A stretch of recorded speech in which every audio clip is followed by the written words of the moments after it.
मी माझ्या प्रत्येक वैरीला क्षमा करत आहे. मी माझं हृदय तुझ्यासमोर उघडलेलं आहे. होय प्रभू. आतापर्यंत झालेलं माझे प्रत्येक पाप मी कबूल करतो. होय प्रभू. मी कबूल करते होय. माझ्या हातून हे पाप झालेलं आहे. मला वाईट वाटतंय, मला दुःख होत आहे. मी तुझ्या विरुद्ध आणि स्वर्गाविरुद्ध पाप केलेलं आहे. प्रभू माझ्यावर दया कर. माझ्यावर दया. माझ्यावर दया कर. माझ्यावर दया कर. मला क्षमा कर. मला क्षमा कर. क्षमा कर. क्षमा. क्षमा. पहा त्या परमेश्वराचं प्रेम पहा. आपल्या मुखातून प्रत्येक निघणारा शब्द आणि शब्द त्या परमेश्वराने ऐकलेला आहे आणि त्याने आपल्याला क्षमा केलेली आहे. होय प्रभू. म्हणून सांगा, प्रभू तुला धन्यवाद. प्रभू तुला धन्यवाद. तुला धन्यवाद. तुला धन्यवाद. तुम्हाला क्षमा केलीस. तुम्हाला क्षमा केली. तुम्हाला मिठीत घेतलंस. तुम्हाला मिठीत घेतलं. तुला धन्यवाद. तुला धन्यवाद. तू जर क्षमा केली नाहीस तर मला कोण क्षमा करू शकत नाहीये. होय प्रभू. तू दयाळू परमेश्वर आहे. होय प्रभू. तू वळून वळून दया करणारा परमेश्वर होय आहे. प्रभू. तुला धन्यवाद. तुला धन्यवाद. तुला धन्यवाद. तुला धन्यवाद. आणि माझ्या प्रिय भावने, आता पहा त्या परमेश्वराचं प्रेम आपल्यापैकी प्रत्येकाला त्या परमेश्वराने व्यक्तिगतरित्या इथं आणलेलं आहे. आपला येण्याचा सर्व प्रवास त्या परमेश्वराने आशीर्वादित केला. सैतानाने आपल्याला अडवण्याचा फार प्रयत्न केला होता. सैतान आपल्याला इथं येऊन देत नव्हता, परंतु त्या परमेश्वराने त्याचं देवदूत पाठवून त्याने आपल्याला इथपर्यंत आणलेलं आहे. आपला हात पकडून त्या परमेश्वराने आणलेला आहे आणि त्याने आपला हात पकडून आपल्याला सांगितलं, माझा मुली, माझ्या मुला, चल माझ्याकडे, ये माझ्याकडे, मी तुला विसावा देईन, मी तुला आनंद देईन, मी तुला शांती देईन. त्याच्या चरणाजवळ आपण आलेलो आहोत. ही त्याची दया आणि कृपा आहे. ही आपली ताकद नाही आहे, ती परमेश्वराची ताकद आहे. ती त्याच्याजवळ आपल्याला आणते. त्याबद्दल त्याचा गौरव करा, त्याची स्तुती करा. त्या पित्याला गौरव द्या, त्या पुत्राला गौरव द्या, त्या पवित्र आत्म्याची स्तुती करा.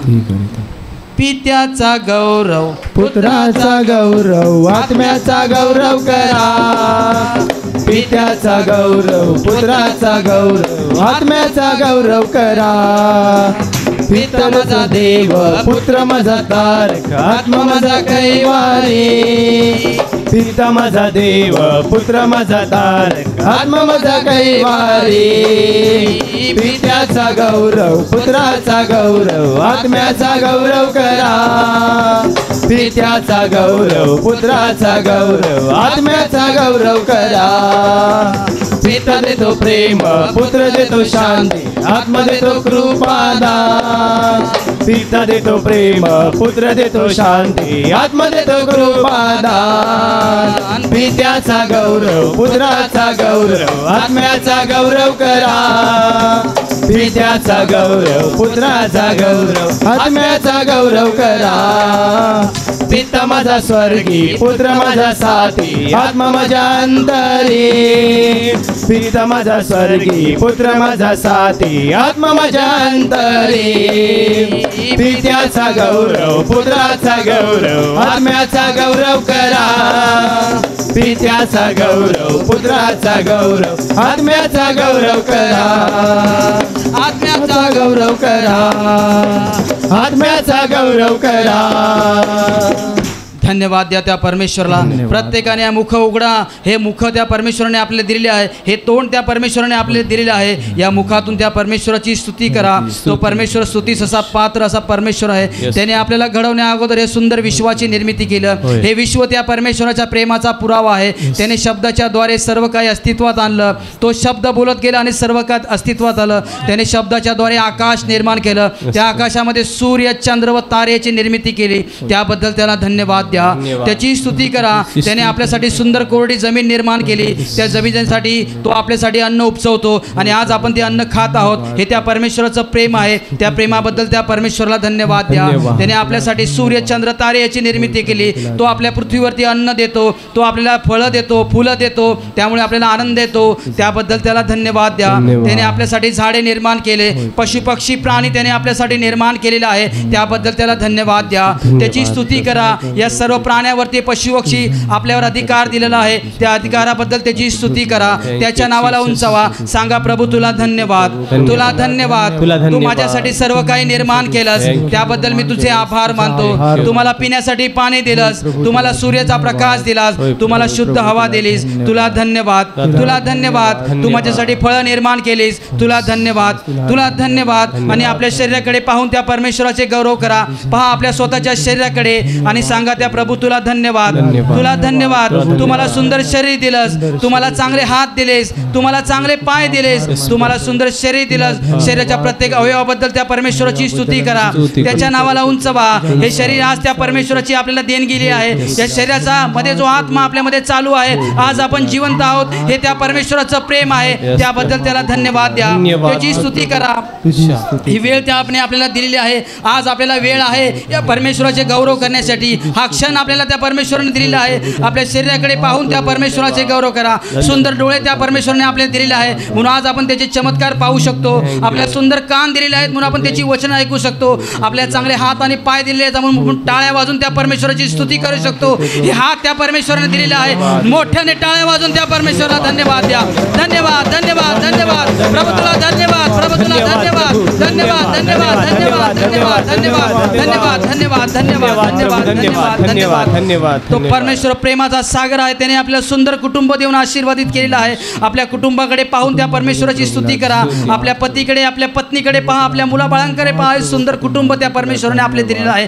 चांगला नोकरी धंदा दिलेला आहे, व्यवसाय दिलेला आहे आणि आपल्या त्याच्या व्यवसायावर आशीर्वाद दिलेला आहे. आज आपण वाचलो गेले आहोत, आज आपण तारले गेले आहोत. आपल्या कुटुंबावर त्या परमेश्वराचे आशीर्वाद आलेले आहे, त्याबद्दल त्याला धन्यवाद द्या, त्याची स्तुती करा, त्याच्या नावाला उंचवा. आता आपण गाणं गाऊन त्या परमेश्वराला धन्यवाद देणार आहोत. प्रभू गाऊ तुझे गुणराया, प्रभू तुझी प्रेमळ बापा. प्रभू गाऊ तुझे गुणराया, प्रभू तुझी प्रेमळ बापा. धरतीचा तू निर्माता, आकाशाचा तू विधाता. ताऱ्यांचा तुझी करता, जगताचा तुझी त्राता. तुझ शोध कुठे मिराया, प्रभू तुझी प्रेमळ बापा. तुझ शोध कुठे मिराया, प्रभू तुझी प्रेमळ बापा. प्रभू गाऊ तुझे गुणराया, प्रभू तुझी प्रेमळ बापा. प्रभू गाऊ तुझे गुणराया, प्रभू तुझी प्रेमळ बापा. वाऱ्याची झुळ झुळ विरली, लाटांची घळघळ सरली. दुःखाने होते जग भरले, त्यामधून तू जन्माला. उपकार कसे मी फेडू, प्रभू तुझी प्रेमळ बापा. उपकार कसे मी फेडू, प्रभू तुझी प्रेमळ बापा. प्रभू गाऊ तुझे गुणराया, प्रभू तुझी प्रेमळ बापा. प्रभू गाऊ तुझे गुणराया, प्रभू तुझी प्रेमळ बापा. प्रभू तुझी प्रेमळ बापा. प्रभू तुझी प्रेमळ बापा. होय माझ्या प्रिय भावांनो बहिणींनो, त्या परमेश्वराचे आपल्या जीवनावर बरेचसे उपकार आहेत. त्या प्रत्येक उपकाराची आठवण करून त्या परमेश्वराला हृदय उघडून धन्यवाद द्या, त्याची स्तुती करा. थोड्या वेळासाठी आठवण करा आपलं पूर्वीचं जीवन. काही क्षणासाठी आठवण करा आपण पूर्वी कसं आजारामध्ये होतो, दुःखामध्ये, त्रासामध्ये, वेदनामध्ये, क्लेशामध्ये होतो. आपल्याला वाचवणारं कुणीच नव्हतं असं आपण समजून चुकलो होतो, परंतु आपण सरासर गलत होतो.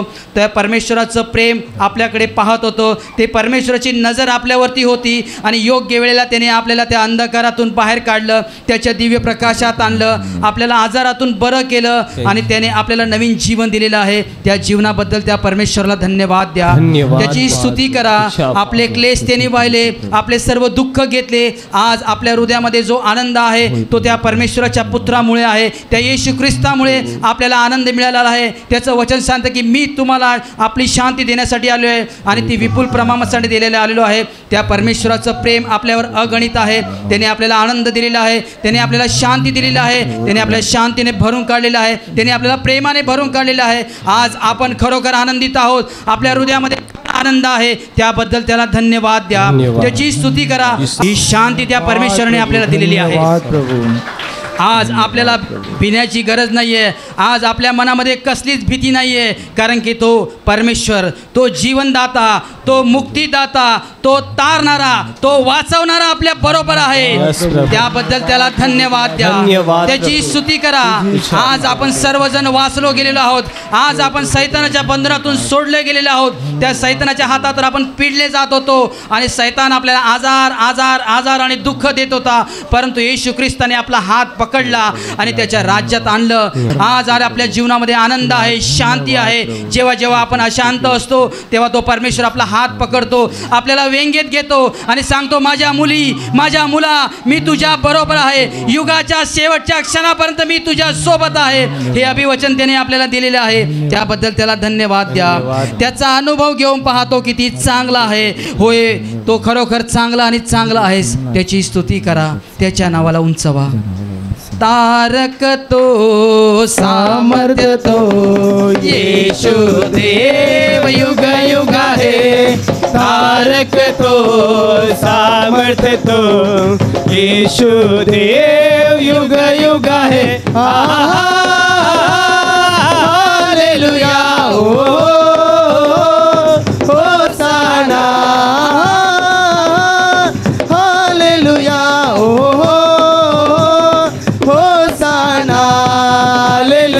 Hallelujah, hallelujah, hallelujah, hallelujah, hallelujah. त्याचा अनुभव घ्या, तो किती चांगला आहे.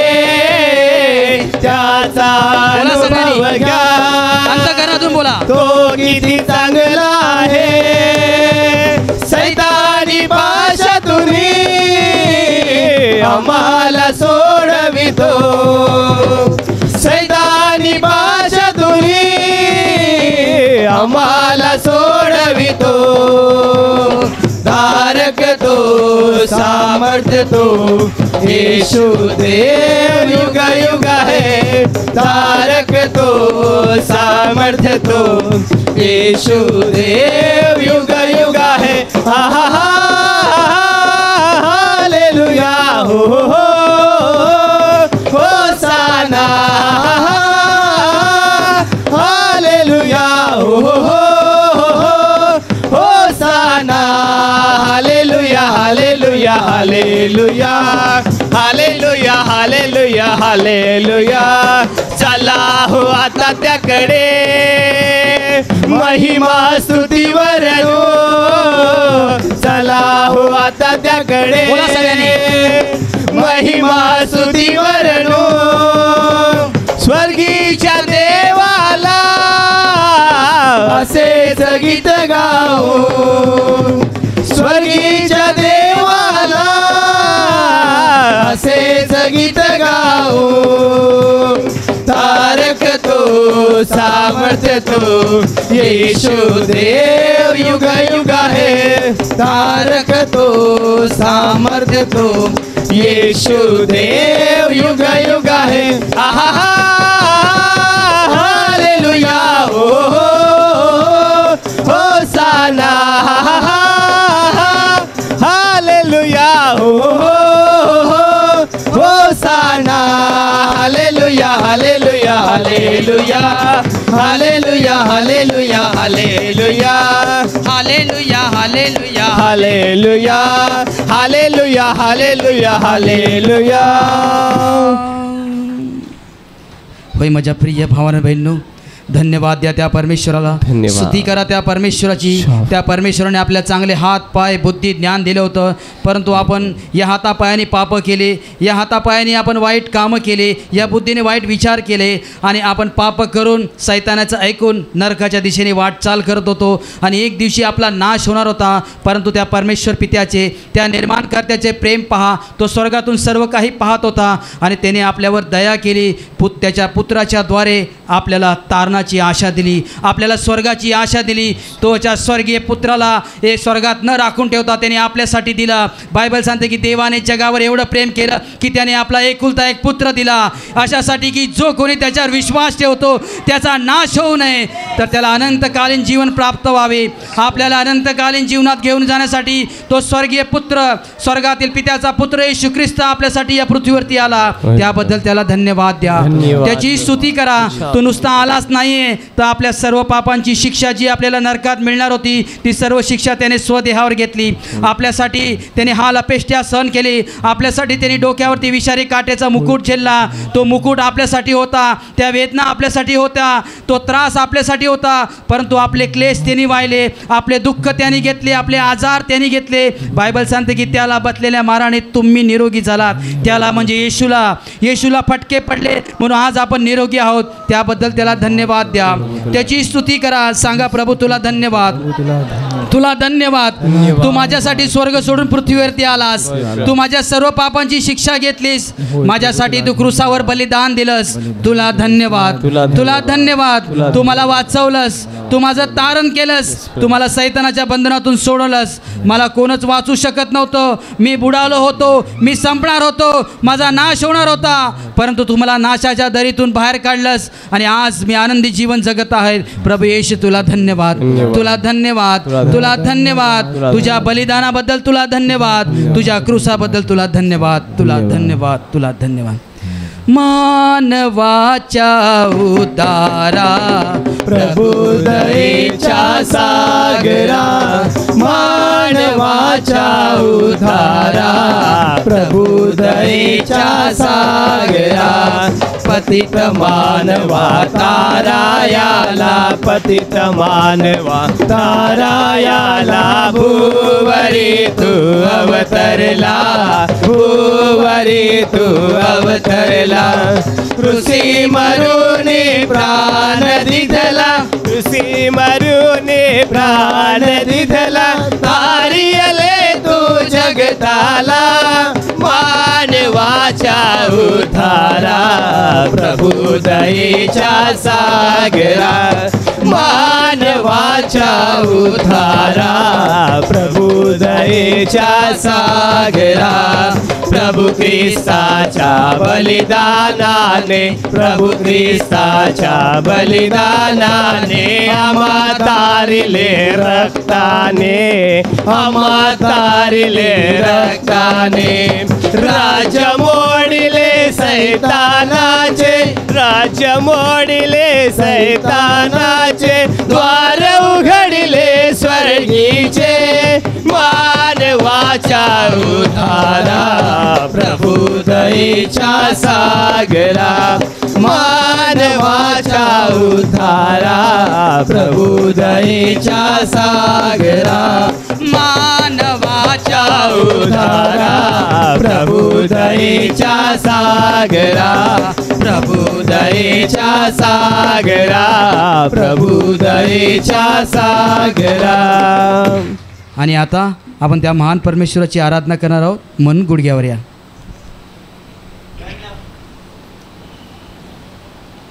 अंतकरण त्या परमेश्वराजवळ लावून ठेवा. त्या परमेश्वराची उपस्थिती आपल्यामध्ये आहे. तो पवित्र आत्म्याच्या रूपाने आपल्यामध्ये आहे. दोन्ही हात स्वर्गाकडे उंच करा. त्याची आराधना करा, त्याचीच उपासना करा. अंतकरणाने आणि खरेपणाने आपण त्याची आराधना करूया. प्रेमाने सामर्थ्याने ये तू माझ्या जीवनी. प्रेमाने सामर्थ्याने ये तू माझ्या जीवनी आराधीन मी हृदयाने तुला आराधीन मी मनाने तुला आराधीन मी सामर्थ्याने तुला तू माझा प्रभू माझा प्रभू तू माझा प्रभू माझा प्रभू प्रेमाने सामर्थ्याने ये तू माझ्या जीवनी प्रेमाने सामर्थ्याने ये तू माझ्या जीवनी आराधीन मी हृदयाने तुला आराधीन मी मनाने तुला आराधीन मी सामर्थ्याने तुला तू माझा प्रभू माझा प्रभू तू माझा प्रभू माझा प्रभू तू माझा प्रभू माझा प्रभू माझा प्रभू. पाहतो प्रभू येशू ख्रिस्त स्वर्ग सोडून या पृथ्वीवरती आला. आपल्या सर्व पापांची शिक्षा त्याने स्वदेहावर घेतली आणि क्रूसावर त्याने आपला प्राण परमेश्वर पित्याच्या हातात सोपवला आणि क्रूसावरती त्याने विश्राम घेतला. तो मरण पावला, परंतु तो पृथ्वीवर असताना त्याने एकही पाप केलं नव्हतं. तो निष्पाप आणि निष्कलंक होता, म्हणून तो मरणावर विजय मिळू शकला आणि तिसऱ्या दिवशी गौरवाने उठला. आज देखील तो प्रभू येशू पवित्र आत्म्याच्या रूपाने आपल्यामध्ये आहे. धन्यवाद. मेल्यानंतर त्याने आपल्या शिष्यांना 40 दिवस दर्शन देऊन सांगितलं की मी तुम्हाला एकटं व अनाथ असं सोडणार नाही, तर मी पित्याकडे जाईन आणि पित्याला विनंती करीन आणि तो तुम्हाला एक सहाय्यक देईल, अर्थात पवित्र आत्मा. आणि आज देखील तो परमेश्वर पित्याच्या उजवीकडे बसलेला आहे आणि आपल्यासाठी विनंती करत आहे पवित्र आत्मा देण्यासाठी. आपले दोन्ही हात उंच करा आणि अंतकरणात बोलवा त्या पवित्र आत्म्याला, ये पवित्र आत्मे ये, ये पवित्र आत्मे ये, ये पवित्र आत्मे ये, ये आमच्या अंतकरणात, ये आमच्या हृदयात, भर आम्हाला, भर आम्हाला, भर आम्हाला, ये पवित्र आत्मे ये, ये पवित्र आत्मे ये, ये पवित्र आत्मे ये, ये पवित्र आत्मे ये. प्रभू ये आमच्या अंतःकरणात. पावन आत्मा आजा दिल में मेरे, मुक्ति मुझे दे दे. पावन आत्मा सगळ्यांनी मागा पवित्र. आजा दिल में मेरे, मुक्ति मुझे दे दे. बरसा दे अपनी दया, बरसा दे, बरसा दे, बरसा दे अपनी कृपा, बरसा दे पावन आत्मा आजा दिल में मेरे शांति मुझे दे दे पावन आत्मा आजा दिल में मेरे शांति मुझे दे दे बरसा दे अपना प्रेम बरसा दे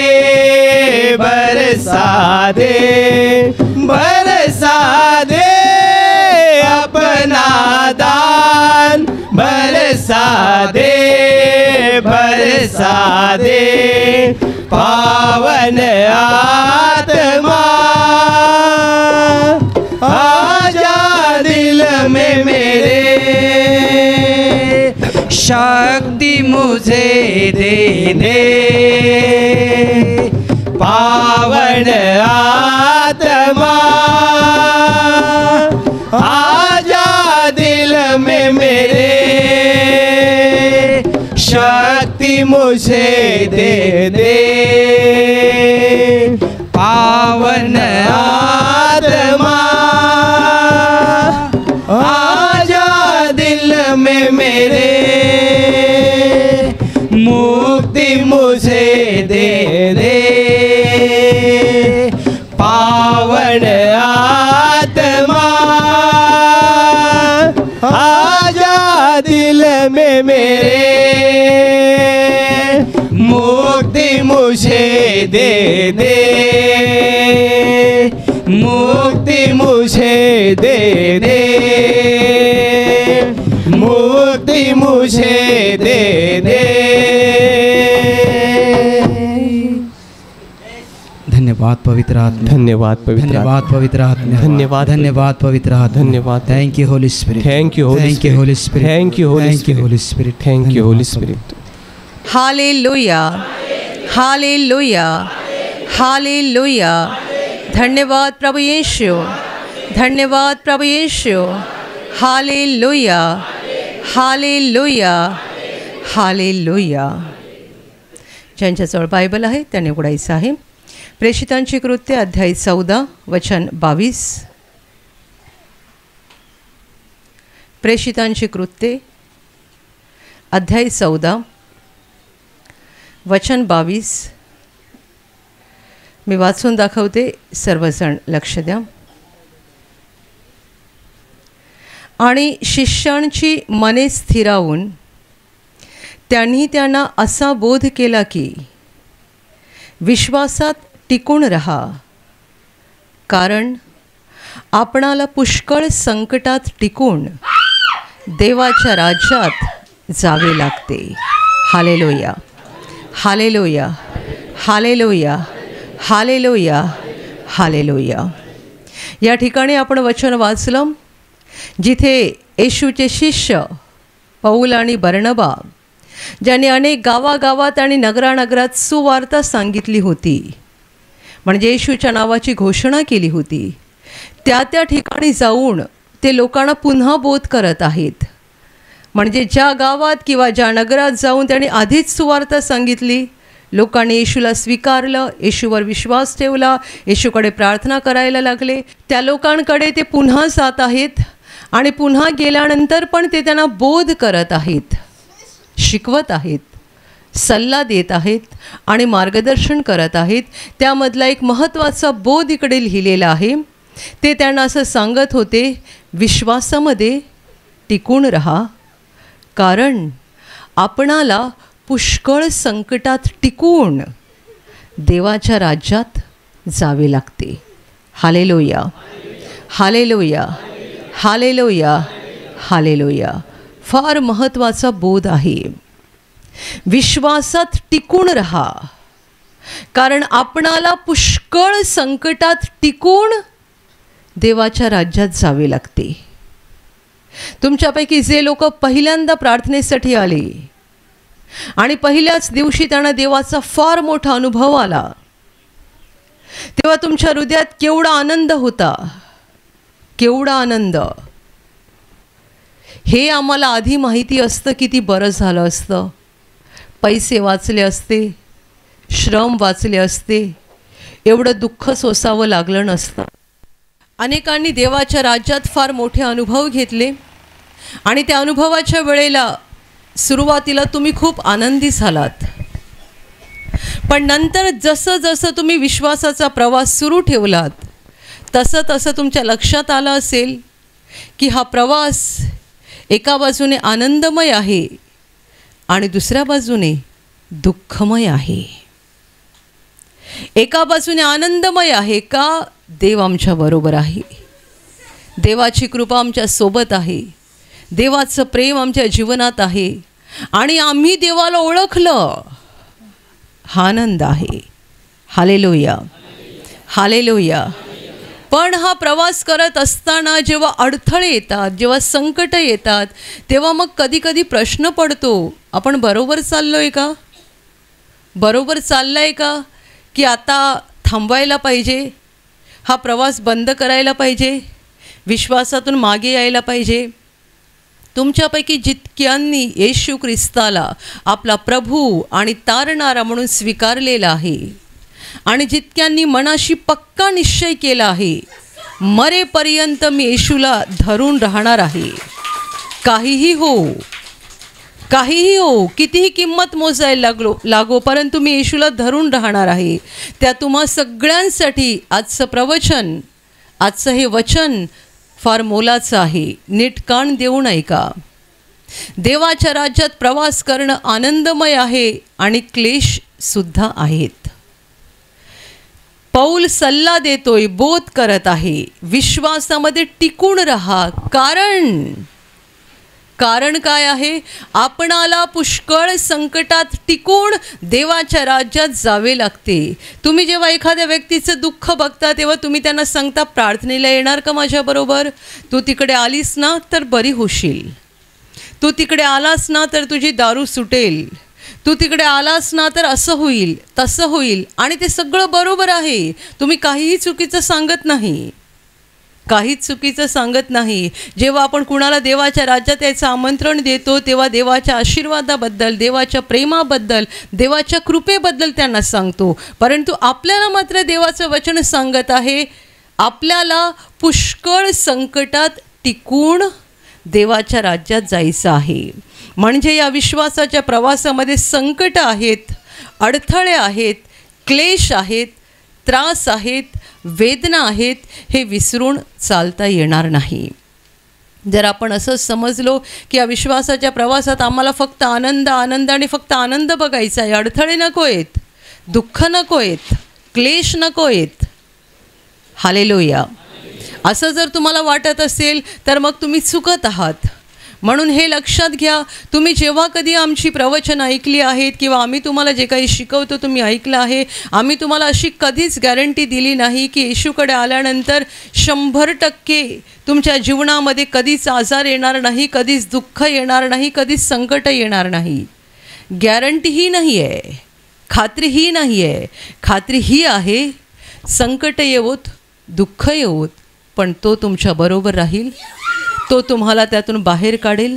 आणि खात्री ही आहे की येशूवर विश्वास ठेवल्यामुळे तुम्हाला पापांची क्षमा मिळेल आणि त्यामुळे एक दिवस अनंत जीवनात म्हणजे स्वर्गात प्रवेश होईल.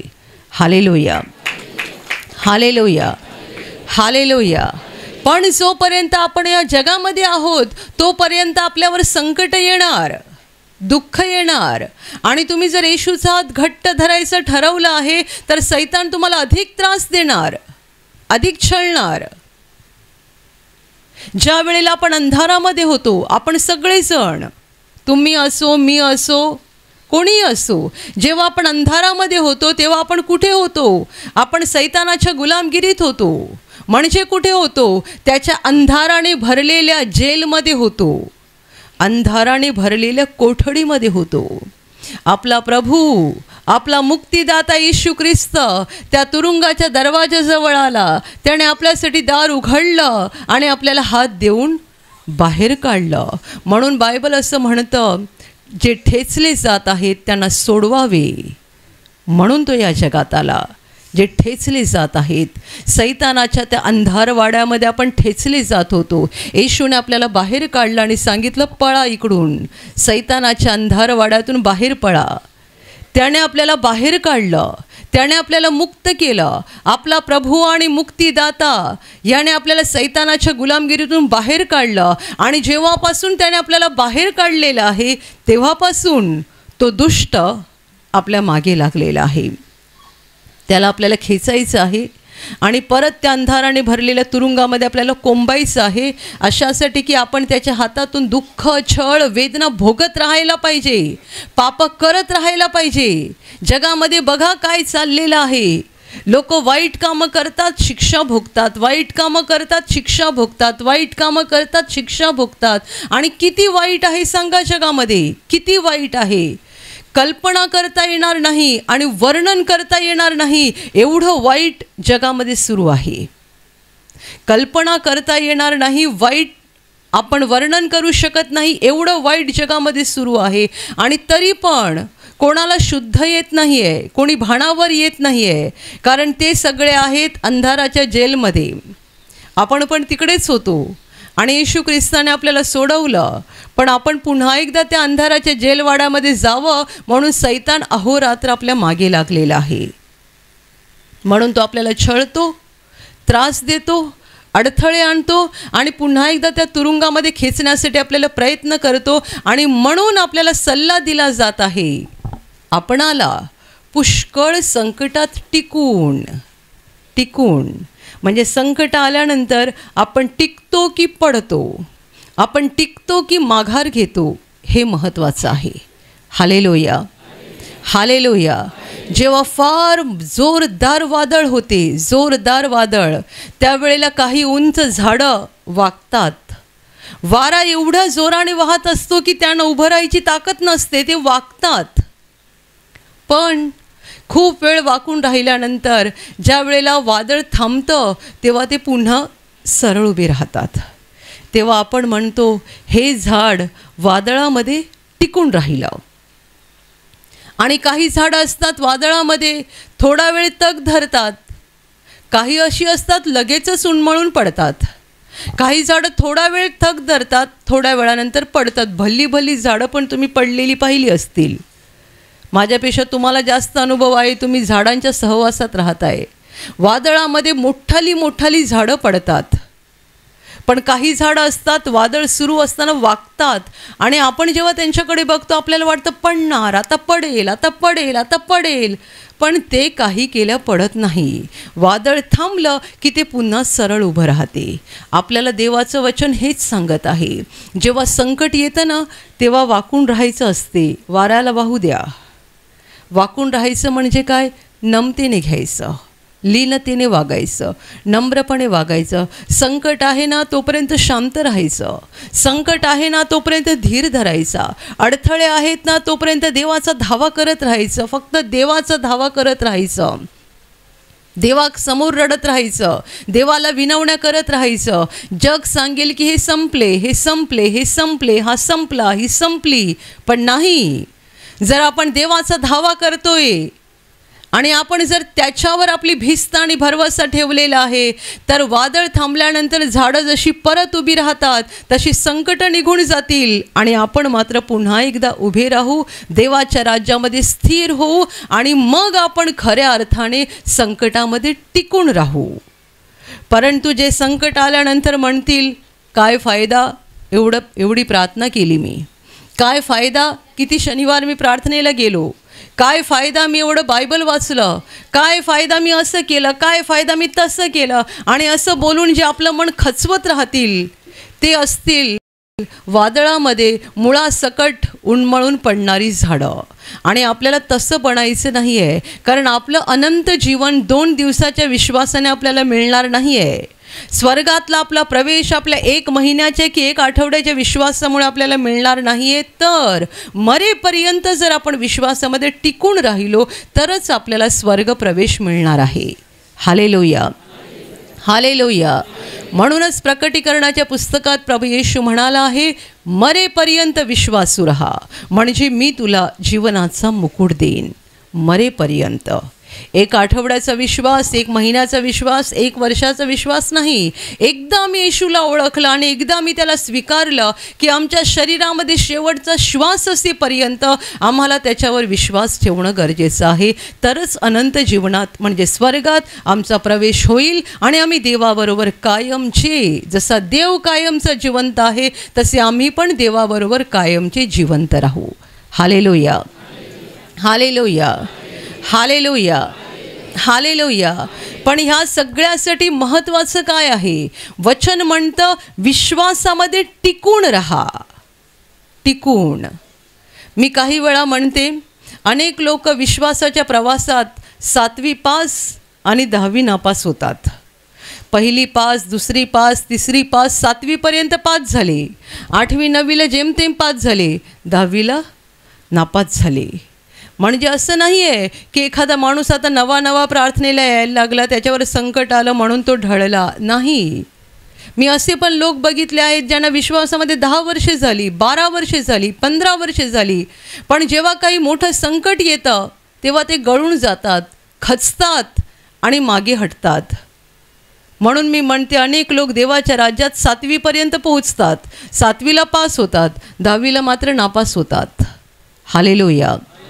आम्हाला 1लीला पण पास व्हायचं आहे, 2रीला पण पास व्हायचं आहे आणि 10वीला पण पास व्हायचं आहे. देवाच्या राज्यातलं संकट छोटं असो, छोटं असो, छोटं असो आणि मग ती मोठी मोठी मोठी बनत जाऊत, कितीही मोठी संकट येऊत, आम्हाला टिकून राहायचं आहे. आमचं विश्वासामध्ये टिकून राहणं हे सिद्ध करेल की आमच्या देवावर विश्वास आहे, आमच्या देवावर भरवसा आहे. संकट कितीही मोठं येऊ, पण मला माहिती आहे माझा देव माझ्यावर प्रेम करतोय, त्याचं माझ्यावरचं प्रेम संपलेलं नाही आहे, त्याची कृपा मला कमी पडणार नाही आहे, त्याची दया माझ्यावरची ओसरणार नाही आहे. माझा त्याच्या प्रेमावर, त्याच्या दयेवर, त्याच्या वात्सल्यावर आणि त्याच्या सामर्थ्यावर पूर्ण भरवसा आहे. Hallelujah, hallelujah, hallelujah, hallelujah. आपल्या सगळ्यांची परीक्षा होते आणि होत राहणार शेवटपर्यंत. विश्वासाची परीक्षा एकदा नसते द्यायची, खूप वेळा द्यावी लागते. जोपर्यंत आपण या जगात आहोत तोपर्यंत आपल्याला विश्वासाची परीक्षा द्यावी लागते, कारण तो दुष्ट म्हणजे आपला वैरी सैतान हा अहोरात्र आपल्या मागे लागलेला असतो. तो सांगतो, तुम्ही माझ्या तुरुंगातून बाहेर पडलाय काय? मी बघतो तुम्ही कसे बाहेर पडलात, मी बघतो तुम्ही कसे देवाच्या घरात पोहोचताय, मी बघतो तुम्ही कसे स्वर्गामध्ये पोहोचताय. त्याचे प्रयत्न सुरू आहेत आणि त्याला स्वतःवर खात्री आहे की तो खूप प्रयत्न करून आपल्याला त्या अंधाराच्या जेलमध्ये परत नेऊ शकतो. पण आपला भरवसा देवावर असला पाहिजे. आपल्याला देवाबद्दल आणि त्याच्या प्रेमाबद्दल आणि सामर्थ्याबद्दल खात्री असली पाहिजे की त्या दुष्टाने कितीही प्रयत्न केले तरी देव मला त्याच्या हातातून सोडवायला समर्थ आहे, देव मला त्याच्या हातातून बाहेर काढायला समर्थ आहे. माझ्या प्रिय भावांनो आणि बहिणींनो, म्हणून ही गोष्ट समजून घ्या की आपल्याला विश्वासाची परीक्षा द्यावी लागणार. संकट येत राहणार, दुःख येत राहणार, पण या सगळ्या काळामध्ये आपला विश्वास देवावर असला पाहिजे आणि आपलं लक्ष देवाकडे असलं पाहिजे. Hallelujah, hallelujah. आता परीक्षा किती मोठी, तुमचा विश्वास जसा असेल तशी तुमची परीक्षा होणार. तुमचा विश्वास लहान असेल तर परीक्षा लहान होईल, तुमचा विश्वास मोठा असेल तर तुमची परीक्षा मोठी होईल. भारतातले देवाचे फार मोठे सेवक D.J.S. दिनकरण आता ते जगात नाही आहेत, ते प्रभूमध्ये विश्रांती घेत आहेत. परंतु जेव्हा ते देवाचं कार्य करत होते आणि त्यांचं कार्य वाढत होतं, त्यांच्या कार्यामध्ये छोटे छोटे अडथळे, छोटी छोटी संकटं हे सगळं सुरूच होतं. पण हे असताना एक दिवस त्यांच्यावर फार मोठा आघात झाला आणि तो आघात असा की ते, त्यांची बायको आणि त्यांची 17-18 वर्षाची तरुण मुलगी कारमधून प्रवास करत असताना कारला अपघात झाला आणि त्यांची मुलगी जागीच मरण पावली. 17 की 18 वर्षाची तरुण मुलगी, ती त्यांची एकुलती एक मुलगी होती आणि अतिशय लाडकी मुलगी होती. त्यांची मुलगी कार अपघातामध्ये जागच्या जागी मरण पावली. ज्या वेळेला हा अपघात घडला तेव्हा DJS दिनकरण ह्यांना पण मार लागला होता आणि ते हॉस्पिटलमध्ये होते. त्यांना माहिती पण नव्हतं की त्यांची मुलगी मरण पावली आहे. जेव्हा ते शुद्धीवर आले आणि त्यांना ही बातमी मिळाली, थोडा वेळ ते अस्वस्थ होते, रडत होते. मुलीच्या मरणाचं दुःख त्यांना काही काळ पेलवलं नाही. खूप रडले. किती दिवस त्यांनी शोक केला. त्यांनी त्यांच्या पत्नीने आपल्या एकुलत्या एका मुलीसाठी शोक केला, कारण अपघाताच्या वेळेला तिघं पण कारमध्ये होते. हे दोघं सुरक्षित राहिले, मुलगी मरण पावली. त्यावेळेला त्यांचं रडणं आणि शोक बघून खूप जणांना वाटलं होतं की DJS दिनकरण देवाचं कार्य पुढे जास्त करू शकणार नाहीत, कारण हा त्यांच्यावर झालेला फार मोठा आघात आहे, हे फार मोठं संकट आहे. ते रडले, मुलीसाठी अश्रू ढाळले, पण त्यांनी आपलं कार्य थांबवलं नाही. काही दिवसानंतर पुन्हा उभे राहिले, पुन्हा मंचावर आले आणि पुन्हा लोकांना शिकवायला लागले, देव चांगला आहे, देव चांगला आहे आणि देव अनंत चांगला आहे. ज्या माणसाची एकुलती एक मुलगी मरण पावली, त्या माणसाच्या तोंडातून असे शब्द येणं आणि ते पण हजारो आणि लाखो लोकांसमोर उभं राहून त्यांना शिकवणं ही सोपी गोष्ट नव्हती. मुलीच्या मरणानंतर DJS दिनकरण ह्यांनी देवाची सेवा बंद केली नाही, उलट अधिक जोमाने आणि अधिक ताकदीने सुरू ठेवली. Hallelujah, hallelujah, hallelujah. वादळ आलं तेव्हा ते वाकलेले होते आणि सगळ्यांना वाटत होतं आता काही हे पुन्हा उभे राहणार नाहीत, पण तो काळ संपला आणि ते परत उभे राहिले. देवाने त्यांना धीर दिला, हिम्मत दिली, त्यांचं सांत्वन केलं. आणि हे सगळं का घडलं? कारण त्यांचं लक्ष देवाकडे होतं. त्यांची भिस्त, भरवसा, विश्वास देवावर होता. Hallelujah, hallelujah, hallelujah, hallelujah. युरोपातले एक देवाचे फार मोठे सेवक आहेत. त्यांनी त्यांच्या प्रवचनात सांगितलेली घटना मी ऐकली होती. ज्या वेळेला एका ठिकाणी त्यांची प्रार्थना सभा होणार होती आणि त्या प्रार्थना सभेसाठी तयारी करायला खूप व्हॉलेंटियर्स लागले होते मदतीसाठी. स्टेजची तयारी करणं, प्रार्थनेच्या जागेची तयारी करणं, आणि त्याच्यामध्ये त्यांचे 2 तरुण मुलगे होते, ते पण मदतीला लागले होते. त्यांचा 2 नंबरचा मुलगा स्टेजच्या खालून काहीतरी वायरिंग होती, ती वायरिंग करण्यासाठी गेला होता आणि दुर्दैवाने त्याला तिकडे धक्का लागला आणि जागीच मरण पावला. ह्या देवाच्या सेवकाची तिकडे प्रार्थना सभा होती. ज्या मंचावरून ते उभे राहून देवाची घोषणा करणार होते, त्याच मंचाच्या खाली लाईटचं काम करत असताना त्यांचा 2 नंबरचा तरुण मुलगा विजेचा धक्का लागून मरण पावला. पण ते म्हणतात की जेव्हा हे घडलं, मला आणि माझ्या बायकोला हा धक्का थोडा काळ पेलवला नाही, परंतु आम्ही देवाचा धावा केला, देवाने आमचं सांत्वन केलं आणि पुन्हा आम्ही देवाच्या गौरवासाठी उभे राहिलो. Hallelujah, hallelujah, hallelujah. हे जे मी तुम्हाला सांगितलं हे फार मोठे हल्ले किंवा फार मोठं संकट झालं, म्हणून मी तुम्हाला म्हटलं की जसा आपला विश्वास आहे त्या मानाने आपली परीक्षा होते. जेवढा तुमचा विश्वास मोठा तेवढी परीक्षा मोठी. पण संकट येणार, दुःख येणार, अडथळे येणार, अनेक प्रकारची येतील. तुम्ही ते प्रार्थनेला यायला निघाला, येता येता तुमच्यावर काहीतरी संकट येईल. तुम्ही प्रार्थनेवरून घरी जायला निघालात, जाता जाता काहीतरी संकट येईल. घरामध्ये काही संकट येईल, आजूबाजूला काहीतरी संकट येईल, तुमच्या व्यवसायात काहीतरी संकट येईल, तुमच्या शेतीवर काहीतरी संकट येईल. सैतान हात धुवून आपल्या मागे लागलेला असतो. तो दुष्ट कुठून ना कुठून सतावत असतो आणि आजकाल मुलांच्याद्वारे पण तो सतावतो. आई वडील दोघं चांगले प्रार्थनेत आहेत, सुंदर प्रार्थना करतात, देवावर चांगला विश्वास आहे, मुलं बिघडत चालली. आई वडील म्हणतात हे काय आहे, आम्ही मुलांसाठी प्रार्थना करतोय, मुलांसाठी प्रयत्न करतोय, आमची मुलं मात्र वाईट मार्गावर चालली, आमची मुलं वाकड्या मार्गाने चालली. आम्ही एवढा प्रयत्न करतो पण आमची मुलं का अशी वागतायत? आणि मग खूप वेळेला अशा आई वडिलांचा विश्वास ढळायला सुरुवात होते. पण ते जर विश्वासात मजबूत असतील तर मात्र ते म्हणतात काही हो, मुलगा कसाही वागो, मुलगी कशी वागो, आमचा देवावर विश्वास आहे, देव त्यांना बदलेल, कोणत्या तरी वेळेला देव त्यांच्यावर दया करेल. आम्ही त्यांच्यासाठी प्रार्थना करणं सोडणार नाही, आम्ही त्यांच्यासाठी गुडघे टेकणं, देवासमोर अश्रू ढाळणं सोडणार नाही. आम्ही मागत राहू देवाजवळ आणि देव निश्चितपणे त्यांची आठवण करेल, त्यांच्यावर दया करेल आणि त्यांना बदलेल.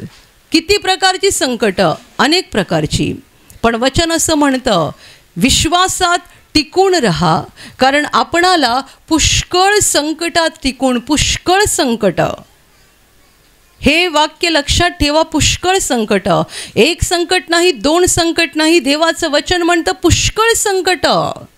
आपल्याला पुष्कळ संकटात टिकून देवाच्या राज्यात जावं लागते. जेव्हा आपण संकटामध्ये टिकून राहतो तेव्हा देव आपल्यावर खुश होतो, देवाला आपल्याबाबत आनंद होतो. बायबलमध्ये देवाचं असं वचन आहे, माझा नीतिमान मनुष्य माघार घेणार नाही, माझा नीतिमान मनुष्य मागे हटणार नाही, पण जर तो मागे हटला तर त्याच्याविषयी माझ्या जीवाला आनंद वाटणार नाही. हे आहेत आपल्या प्रेमळ पित्याचे शब्द. देवपिता म्हणतोय माझा नीतिमान माणूस खचणार नाही, माघार घेणार नाही, विश्वासातून मागे हटणार नाही, पण जर तो हटलाच तर मला त्याच्याविषयी आनंद वाटणार नाही. म्हणजे जे लोक विश्वासातून मागे जातात, संकटात ज्यांचा विश्वास ढळतो, त्यांच्या बाबतीत देवाला दुःख होतं. पण या उलट जे विश्वासामध्ये खंबीर राहतात त्यांच्या बाबतीत देवाला आनंद होतो. Hallelujah, hallelujah, hallelujah, hallelujah, hallelujah. माझ्या प्रिय भावांनो आणि बहिणींनो, कदाचित आजही तुम्ही एखाद्या संकटातून जात असाल, एखाद्या दुःखातून तुम्ही जात असाल, एखाद्या आजारातून तुम्ही जात असाल, तुमच्या विश्वासाची परीक्षा सुरू आहे आणि परीक्षा सुरू असताना तुम्हाला वाटतंय काय करावं, प्रार्थनेला जायचं सोडून देऊ का, घरी प्रार्थना करायचं बंद करू का, आपलं पूर्वीचं होतं ते बरं होतं, दारू पीत होतो, काय वाटत होतं तिकडे जात होतो, फिरत होतो, मौज मजा करत होतो, ते बरं चाललं होतं, आता हे सगळं कठीण होत चाललं. तुम्हाला असं वाटत आहे, आज या वचनाद्वारे देव तुमच्याशी बोलत आहे. लक्षात घ्या, ही संकटं देवाने तुमच्यावर पाठवली नाही आहेत, त्या दुष्ट सैतानाने पाठवली आहेत आणि त्याने ती अशासाठी पाठवली आहेत की त्याला पुन्हा तुम्हाला खेचायचं आहे. कुठे? त्याच्या अंधाराने भरलेल्या त्या तुरुंगामध्ये, ज्याच्यात आपण आधी होतो. येशूने आपल्याला बाहेर काढलं आणि आता आपल्याला तो परत खेचतोय, कारण त्याला काय पाहिजे, त्याला आपल्याला नरकात न्यायचं आहे, आपल्या आत्म्याचा विनाश करायचा आहे. देव काम करतोय आपल्याला वाचवण्यासाठी आणि सैतान काम करतोय आपला विनाश करण्यासाठी. ही संकट त्या दुष्टाने दिलेली आहेत अशासाठी की आपला देवावरचा विश्वास ढळावा, आपण कंटाळून जावं आणि विश्वास सोडून द्यावा, म्हणजे पुन्हा एकदा त्याला आपल्याला त्या तुरुंगामध्ये डांबता येईल आणि पाहिजे तसा आपला छळ करता येईल. Hallelujah, hallelujah, hallelujah. पुष्कळ संकट, पुष्कळ संकट, देवाच्या राज्यात आपण चालत असताना एक दोन नाही, पुष्कळ संकट आपल्या वाट्याला येतील. छोटी छोटी आणि मोठी मोठी अनेक संकट येतील, पण आपल्याला मात्र मनाचा पक्का निर्धार करायचा आहे, पक्का निश्चय करायचा आहे. काहीही हो, कितीही संकट येऊ, कितीही अडथळे येऊ, पण मी येशूच्या मागे चालणार आहे. मी त्याचा हात घट्ट धरलेला आहे, सोडणार नाही. कारण मला या जगात श्रीमंत व्हायचं नाही आहे, मला या जगात संपत्ती गोळा करायची नाही आहे, मला या जगात नाव कमवायचं नाही आहे, मला या जगात मोठं बनायचं नाही आहे. मला माझ्या पित्याच्या घरात स्वर्गात जायचं आहे आणि अनंत काळ मला त्याच्याबरोबर हसत राहायचं आहे. आत्ता मी रडत आहे, पण तिकडे मी हसणार आहे, कायमचे हसणार आहे. आणि मला तिकडे जायचं आहे, मला या जगातलं वैभव नको आहे. किती लोकांना सैतान सांगतो, कशाला तुम्ही या मार्गाला लागला आहात, कशाला? कारण अनेक जण असे असतात जे पूर्वी काहीतरी चुकीचा व्यवसाय करत असतात, ज्यातून त्यांना फार उत्पन्न येतं. प्रभूमध्ये आल्यानंतर ते आपला तो चुकीचा व्यवसाय बंद करतात आणि मग काहीतरी साधा धंदा सुरू करतात, ज्यामध्ये त्यांना फारसं उत्पन्न मिळत नाही. आणि मग अशा वेळेला तो दुष्ट त्यांना सांगत राहतो, काय उपयोग झाला का, आधी किती फायदा होत होता, किती पैसे मिळत होते, आता काय अवस्था झाली. आपल्या केंद्रामध्ये एक कुटुंब प्रार्थनेसाठी येतं, ज्यांचा दारू आणि बियर आणि कसलं तरी दुकान होतं, असं मादक पदार्थांचं दुकान होतं, खूप पैसा हातात यायचा. पण हे पती पत्नी जेव्हा प्रार्थनेला येऊ लागले, त्यांनी प्रभू येशूवर विश्वास ठेवला, तेव्हापासून त्यांनी निर्धार केला की आता हे दुकान बंद करायचं. त्यांनी मादक पदार्थ विकणं बंद केलं, पूर्णपणे बंद केलं आणि काहीतरी स्टेशनरीचं असं दुकान सुरू केलं. ते म्हणाले, सुरुवातीचा काळ आम्हाला एवढा कठीण गेला, कारण जेव्हा आमचं मादक पदार्थांचं दुकान होतं तेव्हा प्रचंड पैसा हातात यायचा, आणि जेव्हा हे दुकान सुरू केलं तेव्हा अगदी तुटपुंजे पैसे मिळायला लागले. पण या काळात आम्ही पूर्ण ठाम निर्धार केला होता, काही झालं चालेल, मागे जायचं नाही, पुन्हा ते चुकीचं काम करायचं नाही. थोडे थोडे पैसे मिळत राहिले, पण त्या पैशावर देवाचे आशीर्वाद येत राहिले. आमची मुलं शिकली, सगळं झालं, देवाने आम्हाला आशीर्वादित केलं. Hallelujah, hallelujah, hallelujah. ही होती परीक्षा. जेव्हा मादक पदार्थांचा व्यवसाय करायचे त्यावेळेला एवढे उत्पन्न यायचं, आता साधं दुकान चालवतात, हातात पैसे येत नाही आहेत. सैतान सांगतो, कशाला या गोष्टी करताय? तुम्हाला मी पैसा देतोय, संपत्ती देतोय, मालमत्ता देतोय, कशाला या मार्गाला लागलेला आहात? आता मागच्या 2 आठवड्यापूर्वीचीच घटना आहे. एका भावाने आपल्या केंद्रामध्ये साक्ष दिली, ज्याला दारू, गुटखा, तंबाखू अशी बरीच काहीतरी व्यसनं होती पुष्कळ वर्षे, आणि त्याला कोणीतरी निवासी शिबिरामध्ये आणलं. या शिबिरामध्ये देवाची दया झाली, त्याची सगळी व्यसनं सुटली.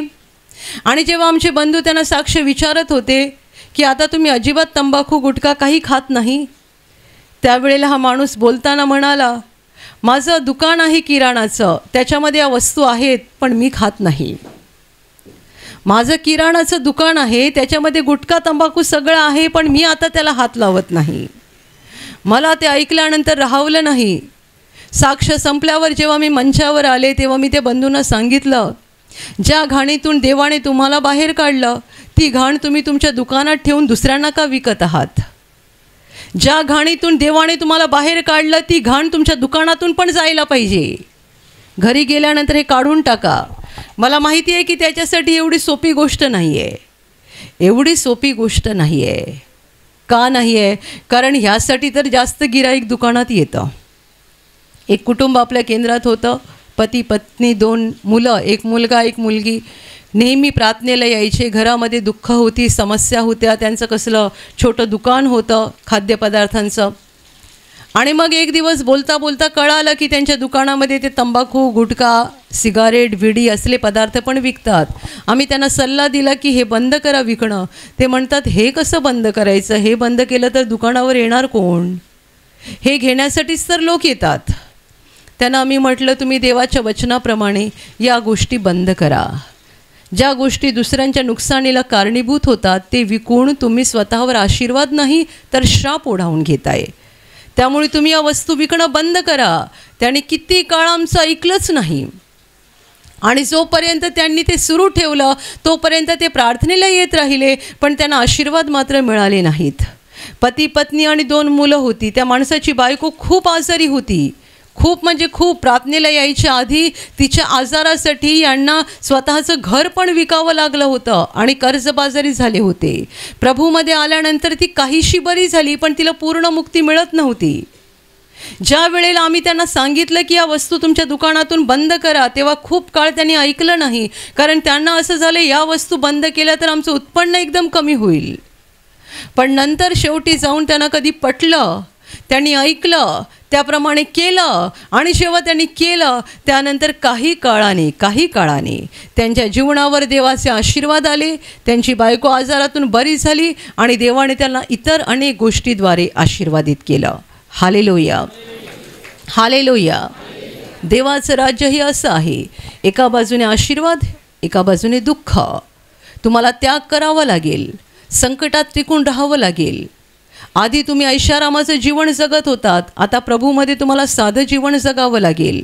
आधी तुमचं जीवन वेगळं होतं, खाओ पिओ मजा करो, जिकडे पाहिजे तिकडे जा, जे खायला वाटेल ते खा, जे प्यायला वाटेल ते प्या, कुठे संगतीत बसायला वाटेल ते संगतीत बसा, काही करा. हे होतं आधीचं जीवन. आताचं जीवन मर्यादेचं जीवन आहे.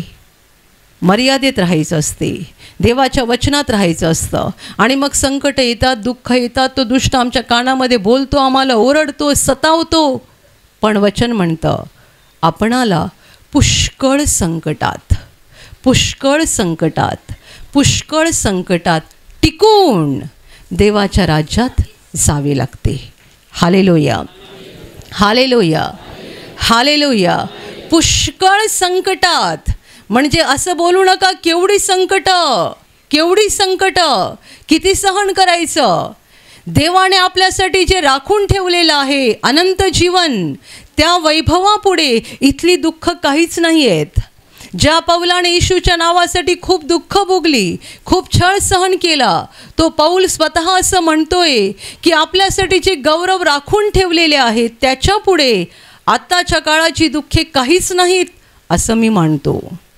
त्याने येशूसाठी मार खाल्ला, दगडमार सोसला, फटके सोसले, उपासमार सहन केली, किती चालला, किती दुःख सहन केलं, किती कष्ट केले, किती त्याग केला, आणि तरी तो म्हणतोय ही दुःख काहीच नाही आहेत.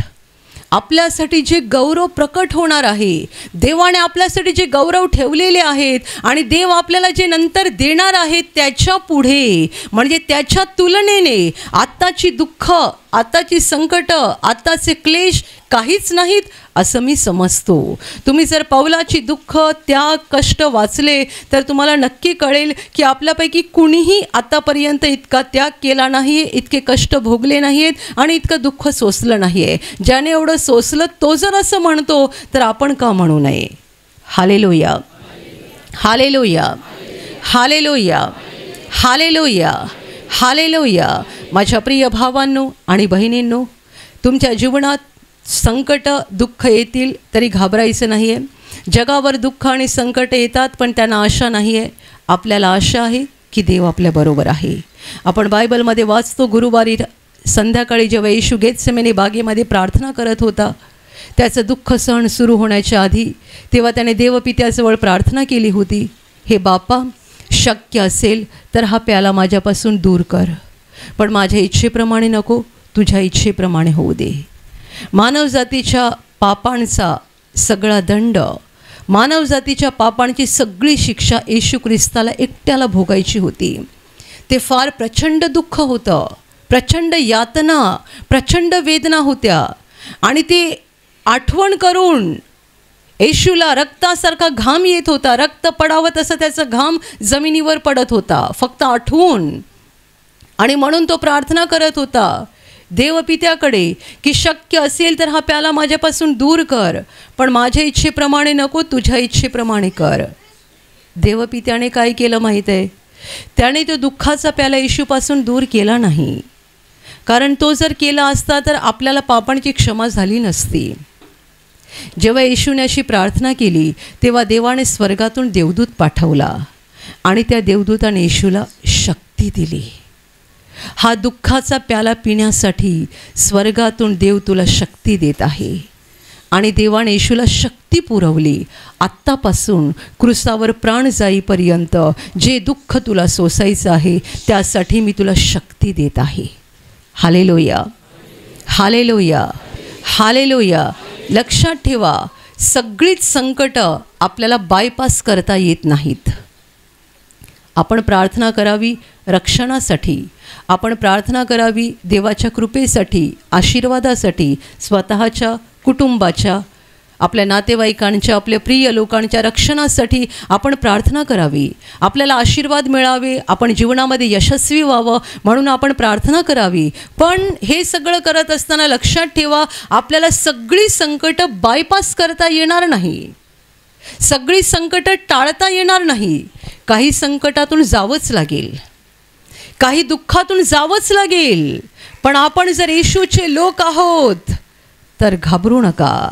या संकटात देव तुम्हाला शक्ती देईल, या दुःखात देव तुम्हाला शक्ती देईल. ज्याने गेतसेमनी बागेमध्ये येशूला शक्ती पुरवली होती ते दुःख सहन करण्यासाठी, तोच देव आपलाही बाप आहे आणि तो आपल्याला ही शक्ती पुरवेल. ज्या संकटातून आपल्याला गेलं पाहिजे, ज्या दुःखातून आपल्याला गेलं पाहिजे, ज्या क्लेशातून आपल्याला गेलं पाहिजे त्यातून आपल्याला जावंच लागेल. आपण कितीही प्रार्थना केली, देवा हे टळू दे, देवा हे टळू दे, देवा हे टळू दे, पण ते जर आपल्या भल्याचं असेल, म्हणजे त्याच्यातून गेल्यानंतर आपली आत्मिक उन्नती होणार असेल तर देव आपल्याला त्याच्यातून जायला लावेल, ते टळणार नाही. ते बायपास होणार नाही. देव आपल्याला त्या संकटातून जायलाच लावेल, त्या दुःखातून जायलाच लावेल, पण घाबरायचं नाही. कारण ज्याने गेतसेमने बागेत येशूला शक्ती पुरवली तो आपल्याला सगळ्या संकटात शक्ती पुरवणार, दुःखात शक्ती पुरवणार. आपला फक्त त्याच्यावर भरवसा असला पाहिजे. तो आपल्याला शक्ती पुरवणार आणि आपण त्या संकटातून पार जाणार आणि पुन्हा एकदा स्थिर उभे राहणार. अशा रीतीने एक एक संकट पार करत आपल्याला शेवटपर्यंत टिकून राहायचं आहे. म्हणजे आपण देवाच्या घरात म्हणजे अनंत जीवनात पोहोचणार आहोत. Hallelujah, hallelujah, hallelujah, hallelujah.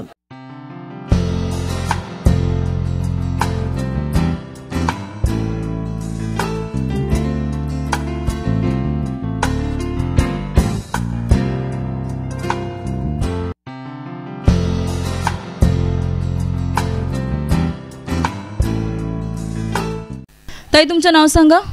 Sunita बेलकर, मी निंबभरून आले.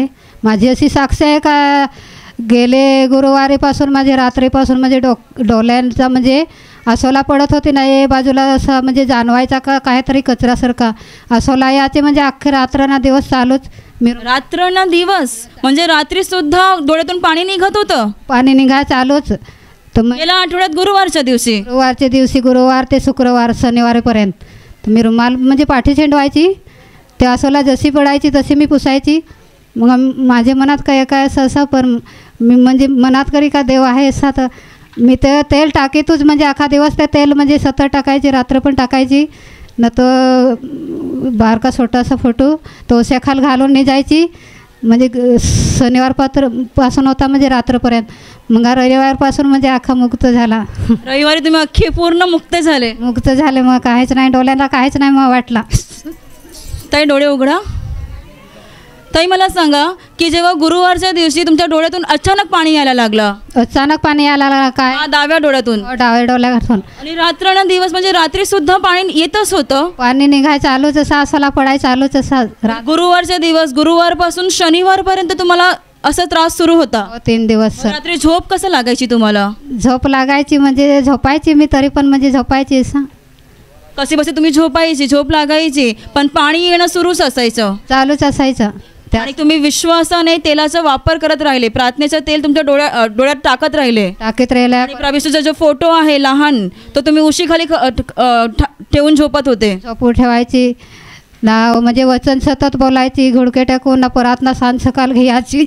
त्याद्वारे प्रभू येशूने तुम्हाला पूर्णपणे बरं केलेलं आहे. आता तेव्हापासून रविवारपासून तुमच्या डोळ्यातून पाणी येत नाही. आता काहीच नाही. प्रभू येशूने यांच्या डाव्या डोळ्याची समस्या पूर्णपणे काढून टाकलेली आहे, यांना पूर्णपणे बरं केलेलं आहे. सर्वांनी मोठ्याने टाळ्या वाजवून प्रभू येशूला धन्यवाद द्या.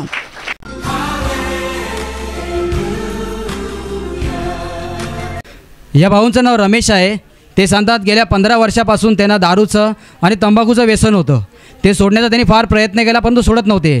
ते म्हणतात आहे की जेव्हा जेव्हा ते जेवायला बसायचे आणि जेवण झाल्यानंतर त्यांना तंबाखूची जरूरत लागायची आणि दर ते 3-4 दिवसांनी म्हणजे त्यांना ते दारूची पण सवय होती. संध्याकाळ झाली की त्यांना दारू लागायची.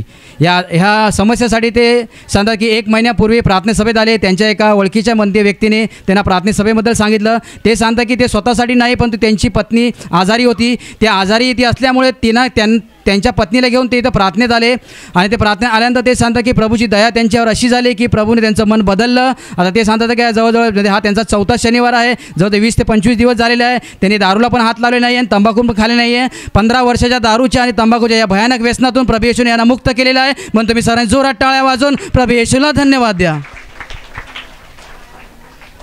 भाऊ डोळे उघडा. 15 वर्षापासून तुम्ही दारू आणि तंबाखू खायचे? हो, 15 वर्ष दारू तडपेत होतो आम्ही झाले.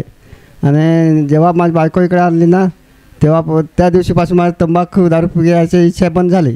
इच्छा पण नाही झाली? नाही झाली. म्हणजे तुमची बायको आजारी होती म्हणून तुम्ही आला होता? त्याच्याबरोबर आलो होतो. म्हणजे तुम्हाला दारू सोडायची वगैरे अशी काय मनात तुम्ही विचार नाही केला की बाबा मला दारू सोडायची की मला तंबाखू सोडायचं, असं काय नाही म्हणत होतं? नाही.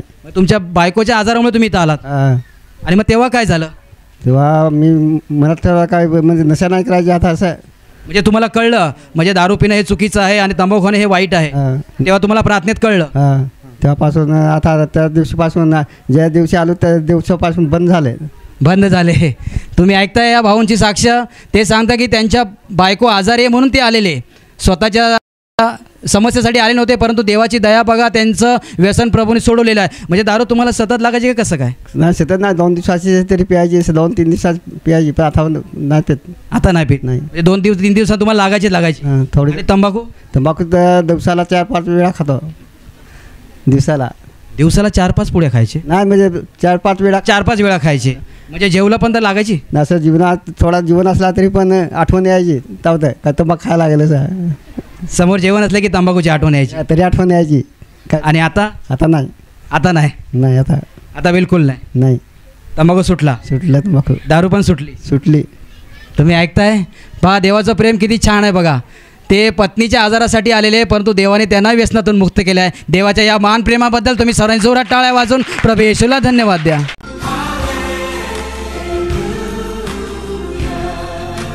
तुमचं नाव काय? सुरेखा. तुमच्या पायाला काय झालेलं, गुडघ्याला? माझं सतत सुजायचं आहे, अख्खं पूर्ण. मांडी घालून बसता पण आहेत का, असं खाली बसता नाहीत. 1 वर्षापासून तुमचे दोन्ही पायाचे गुडघे सुजायचे, त्यामुळे तुम्हाला मांडी घालून बसता येत नव्हतं? बसता नाहीत. वरतीच बसायचं, असं टूल असं आहे ना, टूलवर बसायची, जेवायची पण टूलवरच, बसायची पण टूलवरच, कपडं पण धुवाय, असं खाली बसता नाही, ओंडा घेऊन बसते. तुम्हाला बसता येत नव्हते, त्यामुळे तुम्ही स्टूलवरच जेवायचे वगैरे, आणि खाली मांडी घालून तुम्हाला बसताच यायचं नाही येत. पण आता बसता पण येत, आता असं मांडी पण घालून बसता येत. ताई, आता तुम्ही लोकांना मांडी घालून दाखवा, बसून दाखवा.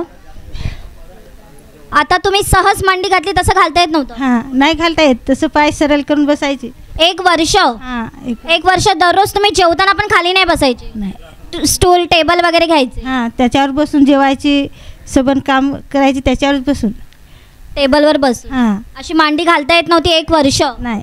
आणि बसतात नाही येत, पण आता बसते मांडी घालून. तुम्ही कसे बरे झालात? तेल पाणी लावतच सतत राहिले.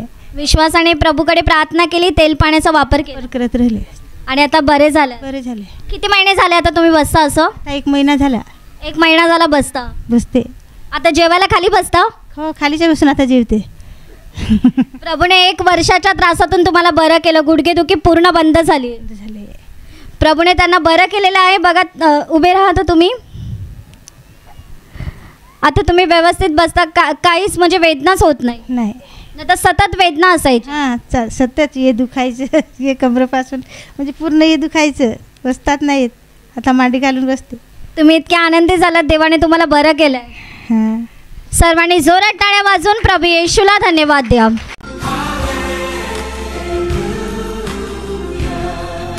भाऊ, तुमची काय साक्ष आहे? माझी साक्ष अशी आहे, माझे नाव परशुराम. आम्ही 1 किलो गवार, या होल एवढा एरिया आहे आमचं शेत, त्याच्यात आम्ही 3 टप्पे केलेले, आणि 1 किलो बियाणे लावलेलं, आणि थोडंसं दुसरं असं लावलेलं बियाणं टाकलेलं ते शेतात. तर ते बियाणं म्हणजे आम्ही 3 टप्पे केलेले, एक दिवसाला एवढं खुडायचं, ते तिसऱ्या दिवसाला एवढं. तर पहिलं आम्हाला असं एका टप्प्यात 74 किलो गवार निघाली, दुसऱ्या टप्प्यात 64, अशी काहीतरी 64-65, आणि तिसऱ्या टप्प्यात 55. असं टोटल आम्ही आत्तापर्यंत म्हणजे गवार लावली, त्याच्यावर आम्ही उत्पन्न काढलं 37,800 रुपये आमचे गल्ल्यात कॅश, आणि वरचे पैसे आम्ही खर्च केले, म्हणजे बियाणं खत आणण्यासाठी किंवा औषधं आणण्यासाठी किंवा असं खर्च केले. तर टोटल आमचे 45,000 आसपास आम्हाला उत्पन्न मिळालं. एवढं प्रभू येशूने आम्हाला आशीर्वाद दिला, म्हणून प्रभू येशूला धन्यवाद देतो. 1 किलो बियाण्यामध्ये 45,000 रुपये तुम्हाला मिळाले. हां. तुम्ही काय केलं होतं, म्हणजे जेव्हा बियाणं मिळाले तुम्ही लावायच्या अगोदर काय केलं होतं? मी बियाणे लावायच्या अगोदर आम्ही प्रार्थना केली, आमची पत्नी आणि मी प्रार्थना केली, आणि त्याच्यात तेल टाकलं, पाणी टाकलं, आणि असं मिक्स केलं, आणि प्रार्थना केली. आणि प्रार्थना करते वेळेस सांगले, प्रभू येशू आम्हाला काय ह्याच्यावर जास्त लक्ष देता येणार नाही, कारण आमचं घरकुल आहे, सगळं काही तू लक्ष दे, आणि तूच सगळं त्याच्यात काय करशील ते कर, कारण आम्ही आमचं घरकुल आहे तर आम्ही इकडे बघू की तिकडे बघू, असं आम्हाला झालेलं. पण देवाने लक्ष दिलं, आणि देवाने त्याला 45,000 रुपये 1 किलो गवारीमध्ये मिळून दिलेले आहे. म्हणून तुम्ही सर्वांनी जोरात टाळ्या वाजून प्रभू येशूला धन्यवाद द्या.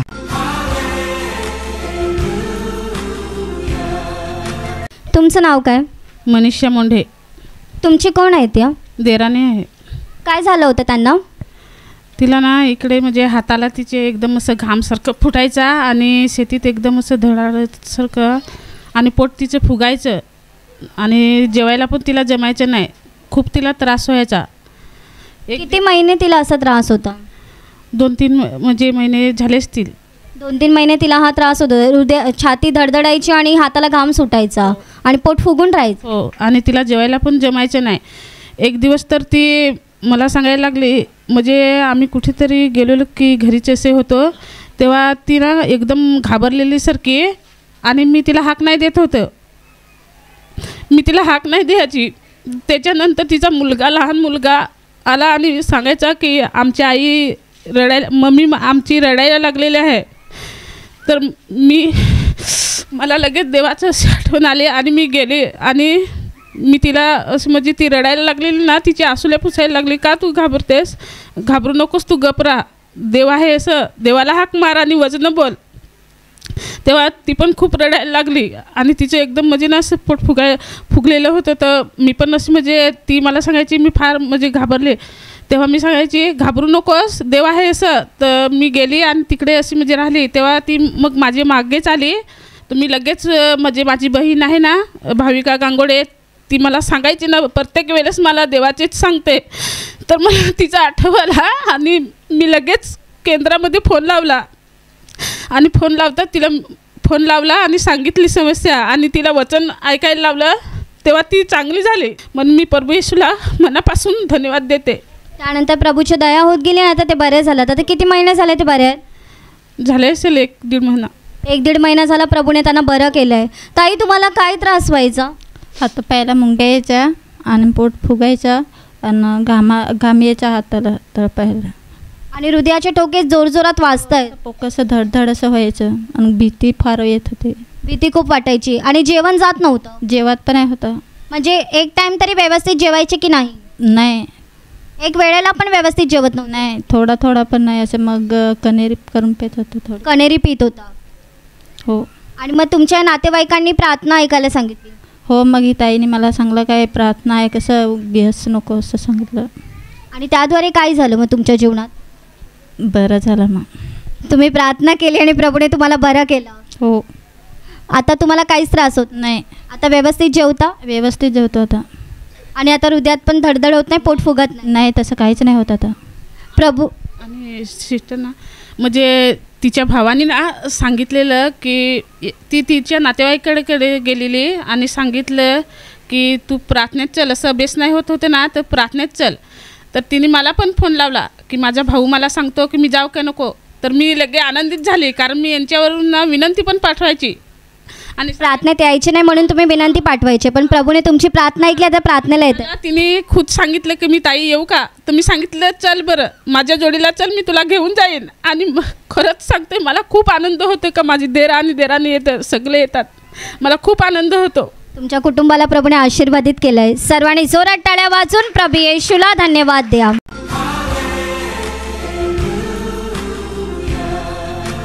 ताई, तुमचं नाव काय? माझं सोनी. तुम्हाला काय झालं होतं? मला असं वाटतं 10 महिन्यापासून मला वाटते काय मी गाडी चालवते म्हणून माझं सगळं शरीर पकडूनसारखा राहिला, असा वजनसारखा पत्थरसारखा ठेवलेला असा, डोक्या रांगावर ये, हात नाही पाय चालत. काम तर करते पण म्हणजे जास्त नाही मला होत. मला वाटतं गाडी चालवते म्हणून मला असं, मी कोणाला बोलत नाही. प्रार्थनेला येत राहती, प्रार्थना करत नाही घरी, मला प्रार्थना पण नाही होत होते 10 महिन्यापासून. म्हणजे एवढं दुखणं होतं की तुम्हाला सहन होत नव्हतं आणि अंगावर दगड ठेवला आहे? मला वजन, एवढं वजन होतं. मला वाटलं आता काय करू काय नाही, प्रार्थनेला जात राहिलं. आता शनिवारी मी आलेली होती तेव्हा पण माझं तरी पण तसंच होतं.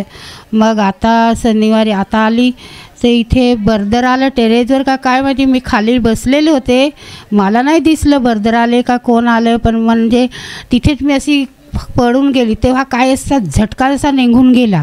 मला बोललं उठली अशी बघू, तिथेच बसलेली तिथेच. तर माझा शरीर सगळा हलकासारखा झाला, कायच नाही आहे, यो कुठं गेला काय असे करून मी डोळे बघून उठलो. तेव्हा इकडं बर्दर टेरेसवर आला तर माझं सगळं शरीर गेलं. समोर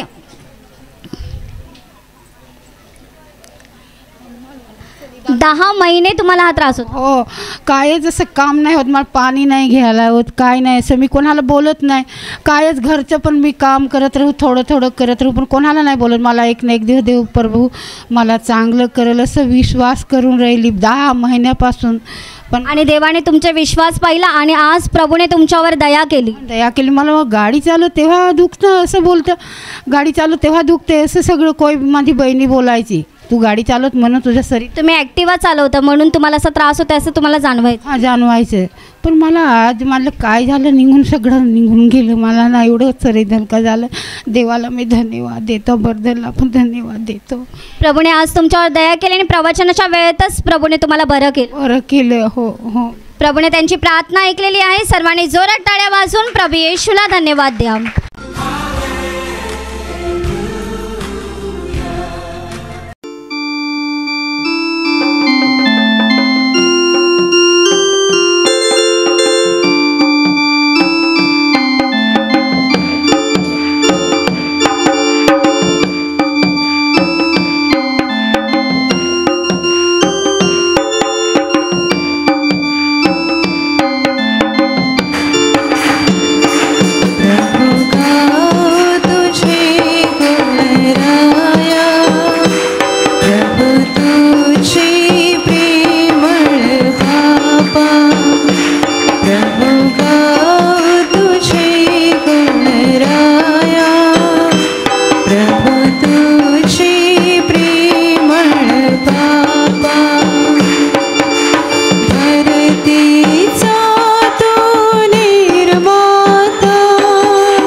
सर्वजण टाळ्या वाजवा, प्रभूला धन्यवाद द्या. देवाचं महान सामर्थ्य तुमच्यावर येत आहे. प्रभूचं सामर्थ्य तुम्हाला स्पर्श करत आहे.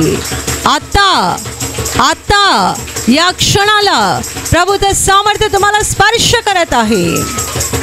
धन्यवाद धन्यवाद धन्यवाद धन्यवाद धन्यवाद धन्यवाद धन्यवाद. प्रभू तुला धन्यवाद, तुला धन्यवाद. बघा आपल्या प्रेमळ प्रभू येशूकडे. तो आत्म्याच्या रूपाने या ठिकाणी हजर आहे. आपले डोळे बंद ठेवा आणि आत्म्याने प्रभूला बघा, कारण प्रभू आत्मा आहे. बघा त्याच्याकडे. तो तेजाने भरलेला आहे, प्रकाशाने भरलेला आहे.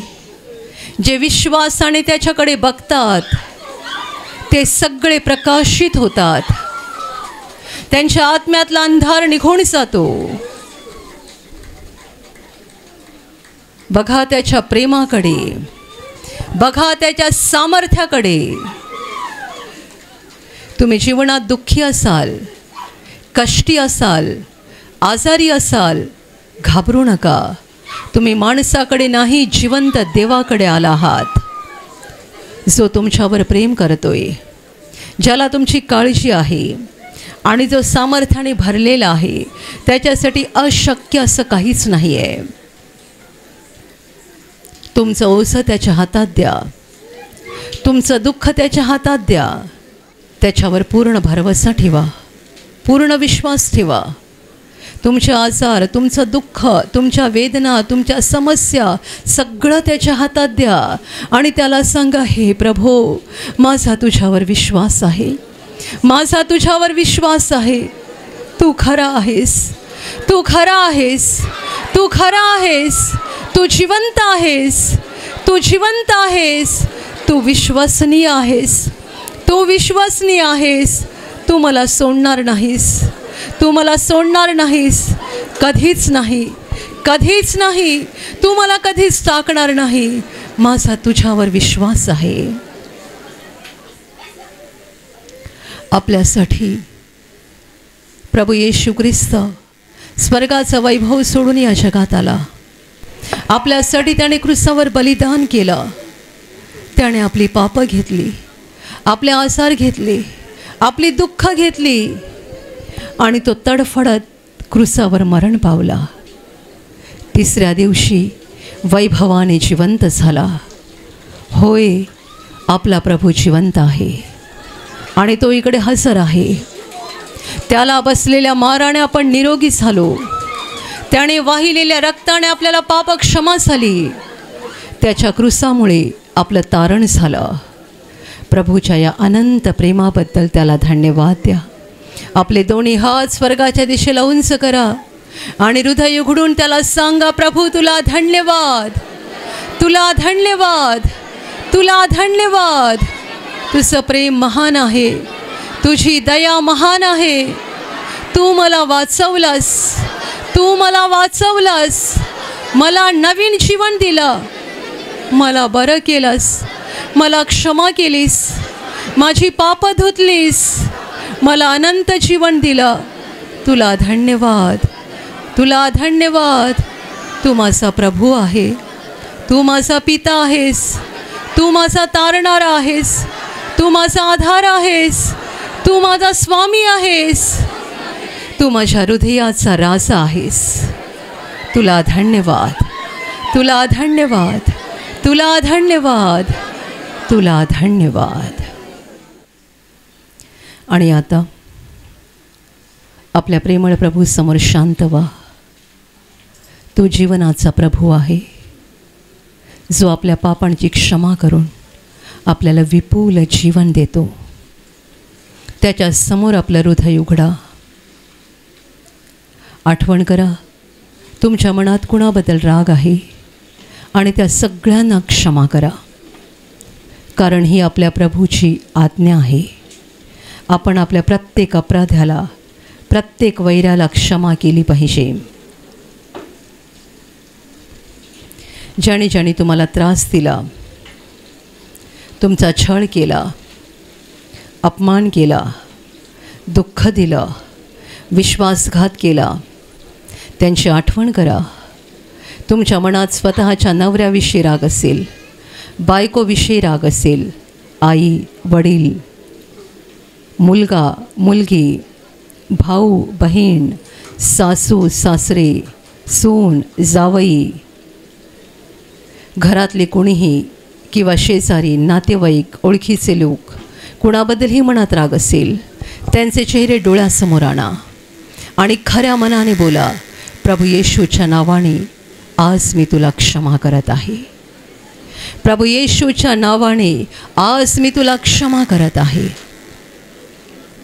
क्षमा करा, क्षमा करा, सगळ्यांना क्षमा करा.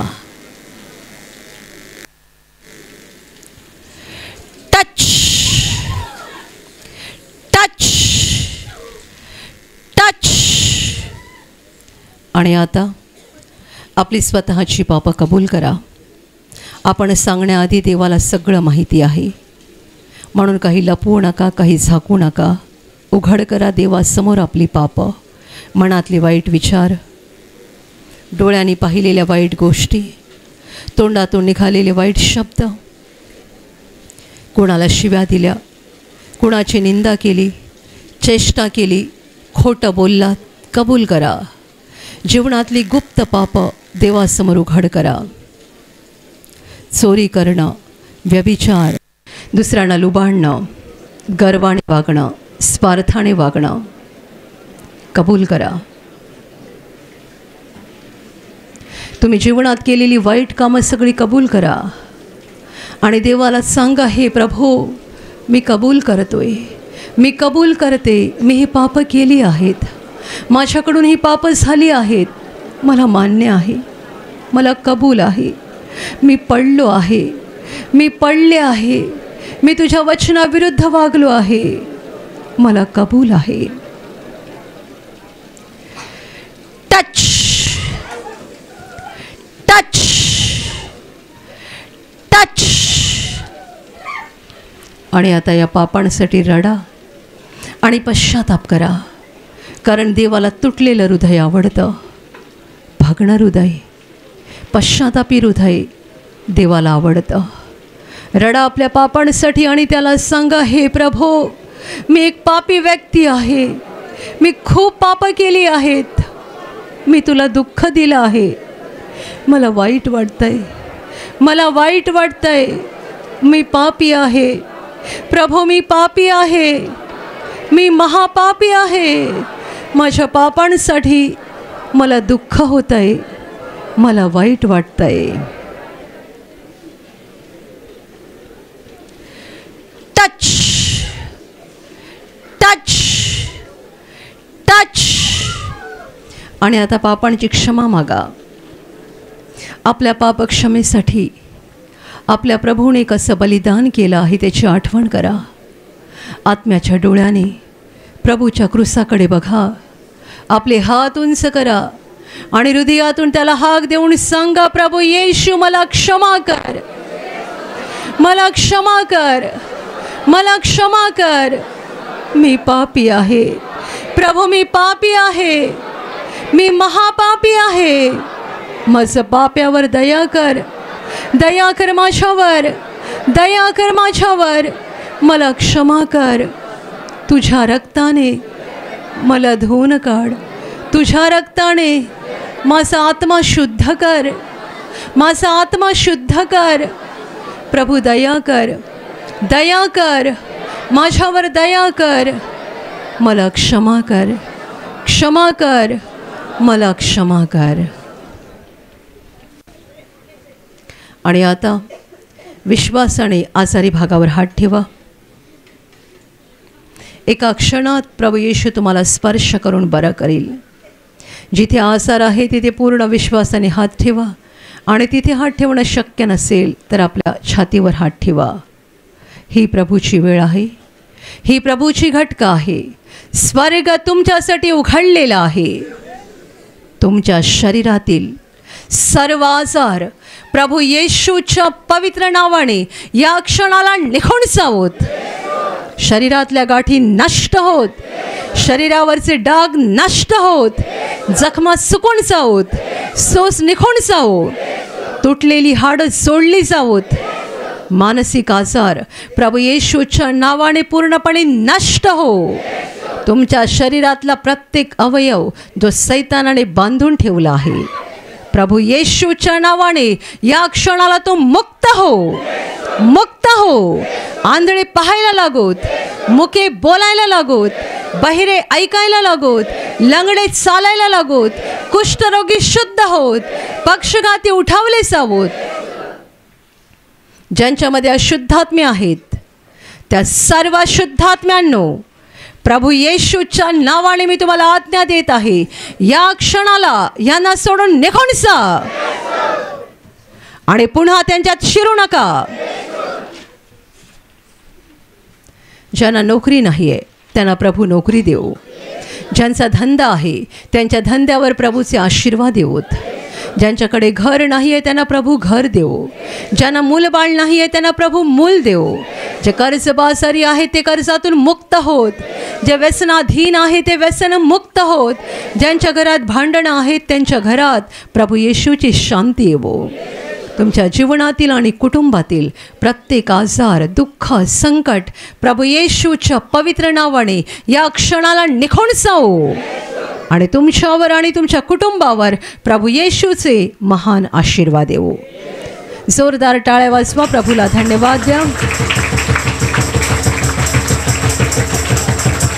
धन्यवाद धन्यवाद धन्यवाद धन्यवाद धन्यवाद धन्यवाद धन्यवाद धन्यवाद स्वर्गीय पित्या. धन्यवाद हे महान पित्या. धन्यवाद प्रभू येशू. धन्यवाद पवित्र आत्म्या. धन्यवाद प्रभू, तुला धन्यवाद.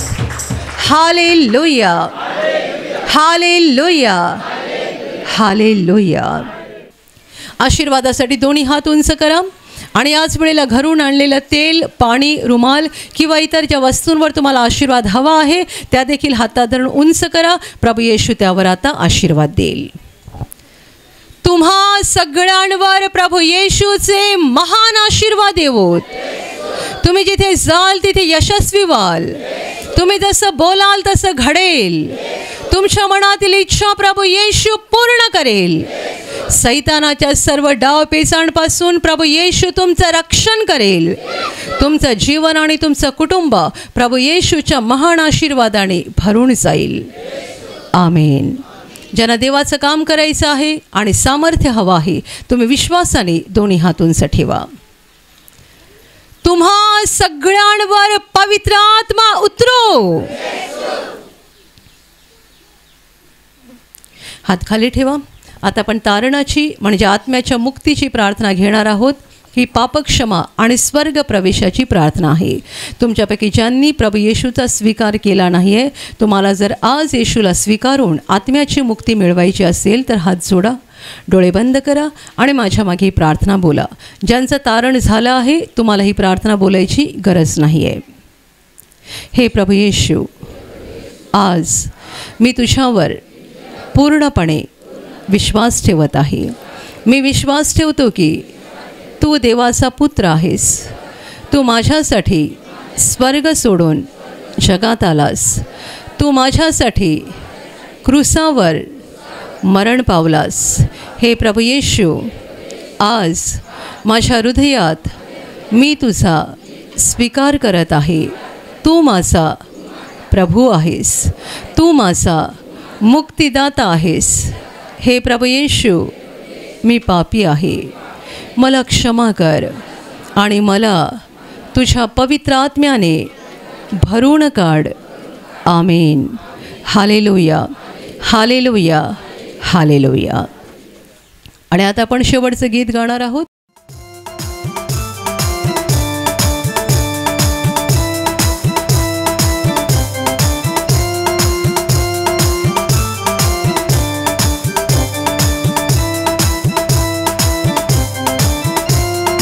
वैभव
तुझे वैभव पाहू